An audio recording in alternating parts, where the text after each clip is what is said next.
नमस्कार प्रिय दर्शकों, आप देख रहे हैं ज्योतिष मंत्र। प्रिय दर्शकों, आज चर्चा कर रहा हूं भगवान शिव के वैद्यनाथ स्वरूप की, जो रोग मुक्ति के लिए विशेष रूप से जाने जाते हैं। भगवान शिव के 12 ज्योतिर्लिंग है, सभी का अपना प्रताप है, अपनी महिमा है, जिसमें वैद्यनाथ का स्वरूप किसी भी प्रकार की व्याधि के लिए, बीमारी के लिए, चाहे वो कितनी ही बड़ी क्यों ना हो, उसके लिए जाना जाता है। और आज उसी परिप्रेक्ष्य में भगवान वैद्यनाथ का एक तांत्रिक मंत्र प्रयोग बताने जा रहा हूं। साबर मंत्र और तांत्रिक मंत्रों के विषय में अनेक बार चर्चा करते हुए बता चुका हूं कि ये मंत्र शीघ्रता से अपना प्रभाव दिखाते हैं और निश्चित कार्य करते हैं। जरूरत होती है पूर्ण श्रद्धा विश्वास के साथ उस मंत्र प्रयोग को करने की। यदि आप इस मंत्र प्रयोग को करते हैं तो निश्चित ही आप अपनी बीमारी से, समस्या परेशानियों से निजात पा जाए। बीमारी का तात्पर्य केवल शारीरिक व्याधि ही नहीं है, बीमारियां वो जो हमें परेशान करती हैं। चाहे घर में तनाव का माहौल है, घर में किसी भी प्रकार से तंगी का माहौल है, या घर में आए दिन छोटी छोटी बातों को लेकर झगड़े फसाद होते रहते हैं, ये सभी मानसिक रूप से हमें बीमार करती हैं। और उन सब का निराकरण भी इस मंत्र प्रयोग के माध्यम से हो जाएगा। अत्यंत सरल प्रयोग के साथ इस मंत्र प्रयोग को देने जा रहा हूँ, और ये प्रयोग अनेक बार कराने के बाद निश्चित तौर पर लाभ दिखाई दिया है। और गुरुदेव के कथनानुसार यदि इसे मन से किया जाए या बेमन से किया जाए, दोनों ही परिस्थिति में ये पूर्ण लाभ देता है। इतना अधिक प्रभाव इस मंत्र का बताया गया है। तो चलिए अधिक विलंब न करते हुए जान लेते हैं किस प्रकार से इस मंत्र का विधान करना है, किस प्रकार से इस मंत्र का प्रयोग करना है और किस प्रकार से इस मंत्र को प्रयोग में लाना है। और हमेशा की तरह सबसे पहले बात करेंगे साधना की, पूजन की सामग्री की। सामान्य पूजन सामग्री, भगवान शिव की पूजा अर्चन हेतु जो सामग्री चाहिए वही पूजा अर्चना हेतु सामग्री है।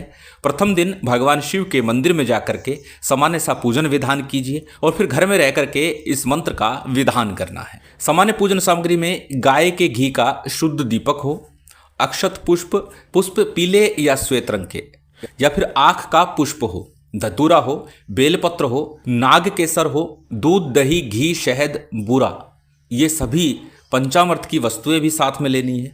जितना आपसे संभव हो सके, जितना आपसे बन सके, जो आप कर सके, वो सामग्री लेकर के भगवान शिव के मंदिर में आपको जाना है। अब जानते हैं किस दिन से इस प्रयोग का आरंभ करना है, किस दिन भगवान शिव के मंदिर में जाकर यह पूजन आपको संपन्न करना है। इस प्रयोग के लिए सोमवार, शनिवार को त्रयोदशी, अष्टमी, चतुर्दशी तिथि हो, उस दिन आपको भगवान शिव के मंदिर में जाना है। और उस दिन सिद्धि योग बनता हो तो अत्यंत श्रेष्ठ, क्योंकि अक्सर बोलता हूँ मुहूर्त का अपना बल होता है।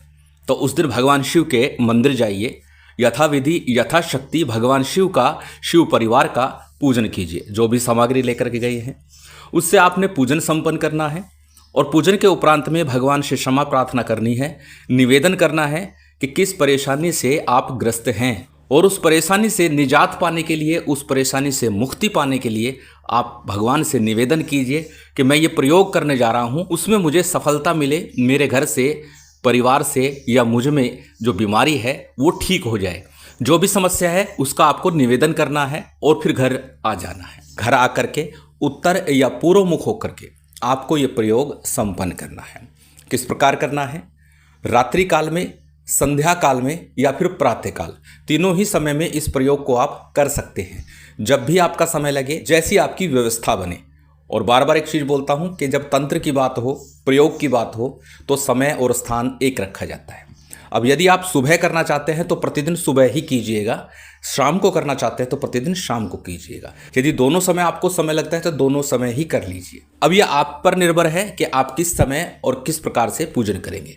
और साथ ही एक बात और भी बताता हूँ कि जब हम प्रातःकाल पूजन करते हैं तो पूर्वाभिमुख होकर पूजन करना श्रेयकर होता है, जबकि संध्या काल या रात्रि काल में जब पूजन करते हैं तो उत्तर मुख होना ज़्यादा श्रेयकर है।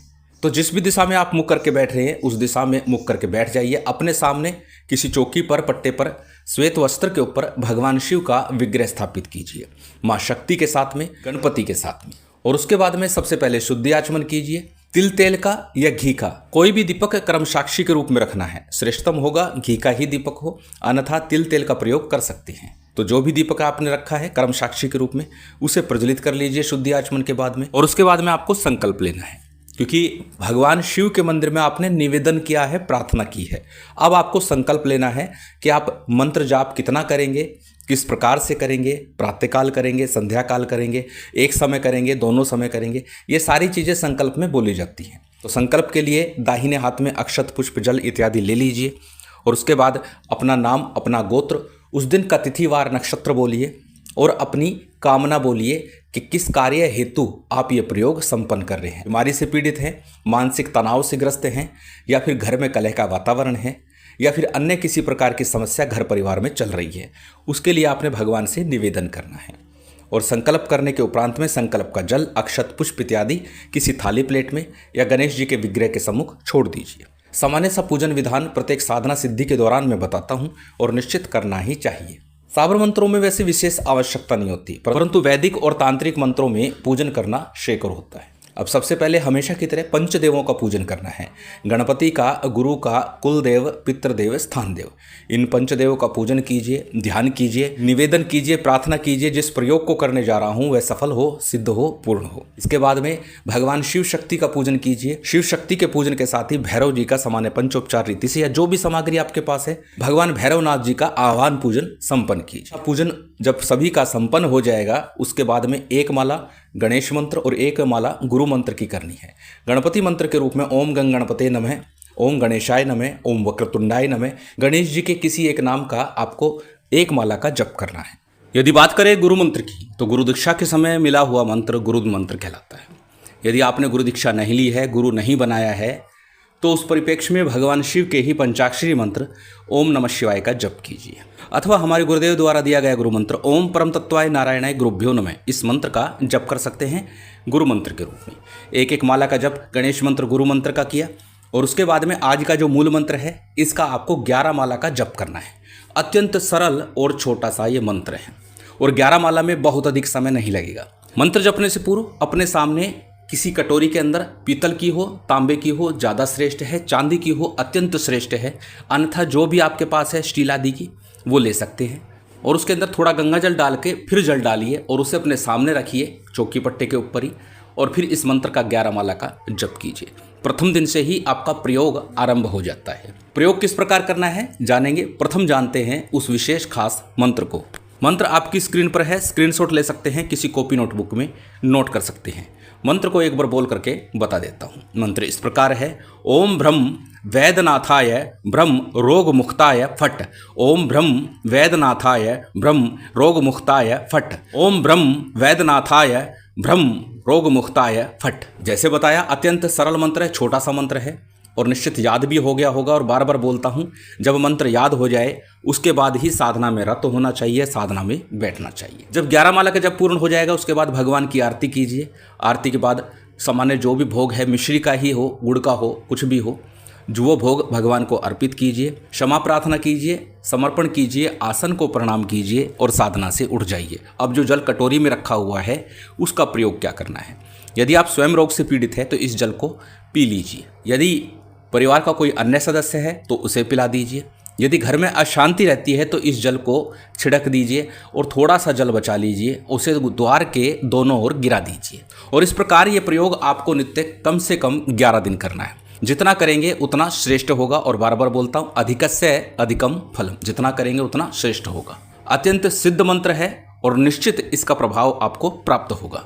यदि आप रोग से, बीमारी से पीड़ित हैं तो इस प्रयोग को अवश्य आजमा कर देखिए। 11 दिनों में ही आपको चमत्कारिक लाभ मिलेंगे। शिव शक्ति की विशेष कृपा आप सभी पर बनी रहे, यही कामना है। और उम्मीद करता हूँ आज की ये जानकारी, ये वीडियो आपको अच्छी लगी होगी। यदि अच्छी लगी हो तो कृपया लाइक कीजिएगा, शेयर कीजिएगा। यदि चैनल पर नए हैं तो सब्सक्राइब कर बेल आइकन बटन दबा दीजिएगा। जय माता दी, जय श्री राम।